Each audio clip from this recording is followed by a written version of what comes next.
नमस्कार, प्रणाम। मैं आपका अनुज संतोष और कहानी की इस कारवां में आप सभी का स्वागत है। और आज की कहानी राजस्थान के जैसलमेर के कुलधारा गांव की है। कुलधारा गांव एक ऐसा गांव है कि बताया जाता है कि वहाँ पर लगभग 84 गांवों के लोग और 600 घरों की रहने वाले लोग अचानक गायब हो जाते हैं, रातों रात गायब हो जाते हैं और आज तक उनका पता नहीं चलता है कि कहाँ हैं कहाँ नहीं हैं। कुलधारा गांव जैसलमेर से 18 किलोमीटर दूरी पर है और इस गांव की डिज़ाइन ऐसा है कि सभी घर एक लाइन एक सीध से, सभी के घर का कलर एक ही पीला कलर है। और बताया जाता है कि इस गांव में आप जैसे ही प्रवेश करेंगे, राजस्थान का टेम्परेचर तो वैसे ही बहुत ही ज़्यादा रहता है, लेकिन इस गांव में प्रवेश करते ही यहाँ की टेम्परेचर में गिरावट आ जाती है। वहाँ पर कुछ ठंडी ठंडी हवाएं अपने आप चलने लगती हैं, पता नहीं कहाँ से, कुदरत का करिश्मा कहें या कुछ भी कहें। कहानी है आज से 200 साल लगभग पहले की कहानी है। कुलधारा गांव जैसलमेर से 18 किलोमीटर दूरी पर है। कहते हैं कि इस गांव में पालीवाल ब्राह्मण रहते थे, जिनका पेशा था मवेशियों और कृषि का जो है कार्य था इनका। मवेशियों से इनकी खर्चा खुराकी चलती थी। बताया जाता था कि पालीवाली ब्राह्मण जो है कि बहुत ही अमीर थे और बहुत ही बुद्धिमान थे। राजस्थान जैसे शहर में खेती करना, रेगिस्तान में खेती करना न के बराबर था, लेकिन इनकी बुद्धिमत्ता के कारण ही ये वहाँ पर अन्न उपजा लेते थे। होता ये है कि वहीं पर एक दीवान था जिसका नाम था सालम सिंह। सालम सिंह इतना क्रूर था कि वो अपने क्रूरता के कारण ही वहाँ सभी लोग उसको जानते थे। इतिहासकार बताते हैं कि वो बहुत ही ज़्यादा क्रूर था। वो अपने क्रूरता के बल पर कुछ भी हासिल कर लेता था। होता ये है कि सालम सिंह एक दिन कुलधारा गांव में जो है कि जाता है। वहाँ पर उसे कुलधारा गांव के ब्राह्मण की पुजारी, मंदिर के जो पुजारी थे, उनकी बेटी उसको मन भा गई, वो उसको पसंद आ गई। वह उसको पाने की चाहत के लिए बहुत कुछ किया, बहुत कुछ करा, लेकिन असफल रहा। तो उसने अपने सैनिकों से एक फरमान भिजवाया। फरमान यह भिजवाया कि पूर्णमासी की रात को अगर पुजारी अपनी बेटी को लेकर हमारे महल पर नहीं आता है तो उस गांव में खुलेआम कत्लेआम होगा, खून की नदियां बहेंगी। जब यह बात गांव वालों को पता चली कि सालम सिंह ने जो है कि ऐसा कहा है, चूँकि सालम सिंह के क्रूर से सभी खौफ थे, उसकी क्रूरता से, तो हुआ ये कि सभी जो पालीवाली ब्राह्मण थे, सभी ने मिलकर एक मीटिंग पंचायत बुलाई उसी मंदिर पर। मंदिर पर पंचायत बैठी।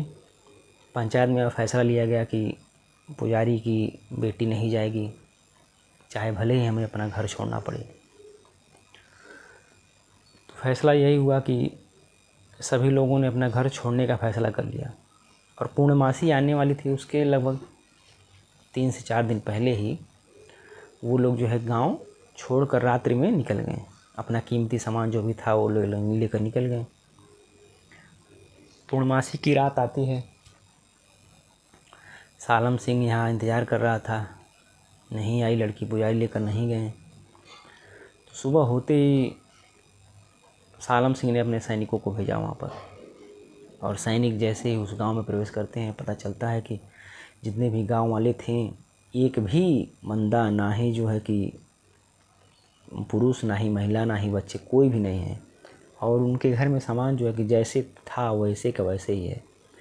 जैसे कोई चूल्हा जलाया था तो उसका चूल्हा वैसे ही था, कपड़ा वैसे भी था, सब कुछ वैसे का वैसे ही था। सभी अचंभित रह गए, आखिर गांव वाले गए कहाँ।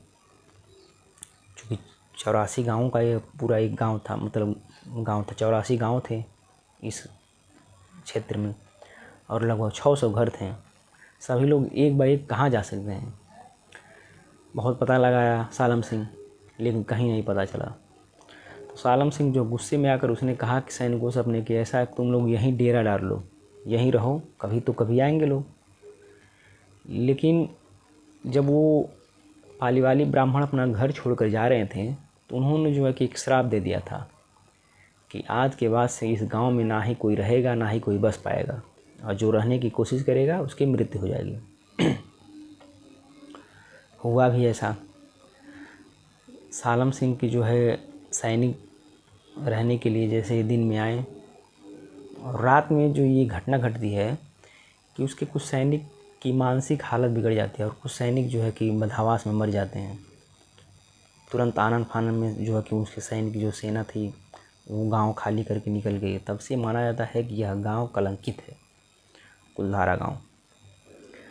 तो तब से लेकर आज तक कोई भी नहीं उस गांव में ना ही रहता है, ना रहने का कोशिश किया। जो रहने का कोशिश किया उसकी मृत्यु हो गई। आज बाकायदा जो है कि राजस्थान सरकार वहाँ टूरिज्म पैलेस बना दी है, बाकायदा टिकट लगा दी। हाँ, लेकिन एक रूल है उसमें कि जो भी इस गांव में जाएगा टूरिज्म के लिए, वो शाम 4 बजे के बाद कोई नहीं रहेगा, शाम 4 बजे पहले ही निकल जाना है। तो उसकी सेना तो जो है कि वहाँ पर सभी छोड़कर चले गए।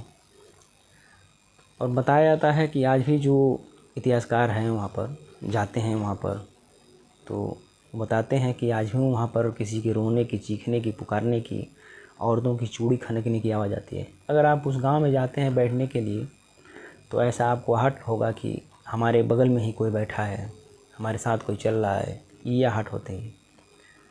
पैरानॉर्मल सोसाइटी की टीम जो है कि जाती है बाकायदा वहाँ ये जांच करने के लिए क्या यह सही यहाँ पर कुछ है, कोई प्रेत आत्मा है।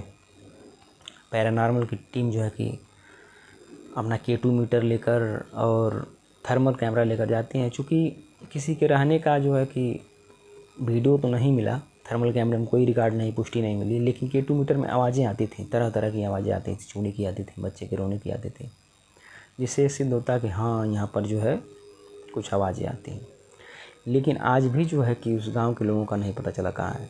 सबसे दिलचस्प बात यह है कि उस गांव वालों ने ये फैसला एक लड़की के आबरू के लिए किया था। बहुत ही दिलचस्प की बात है। आज के ज़माने में तो लोग जो है कि पड़ोसी क्या कर रहा है उससे हमसे नहीं लेना देना है। यहाँ वहाँ उस समय ये था कि एक लड़की के कारण 84 गांव खाली हो गया। इज्जत जो है, अपने घर की इज्जत बचाने के लिए उन्होंने पूरा घर बाहर छोड़ दिया, कुछ कीमती सामान लेकर निकले, और कहाँ गए पता नहीं, आज तक नहीं पता चलता। तो ये कहानी आपको कैसी लगी? अगर अच्छी लगी हो तो हमारे चैनल को सब्सक्राइब करें, लाइक करें, शेयर करें, और किस टॉपिक पे कहानी आपको सुनना हो तो हमें कमेंट बॉक्स में बता दें। धन्यवाद। जय हिंद।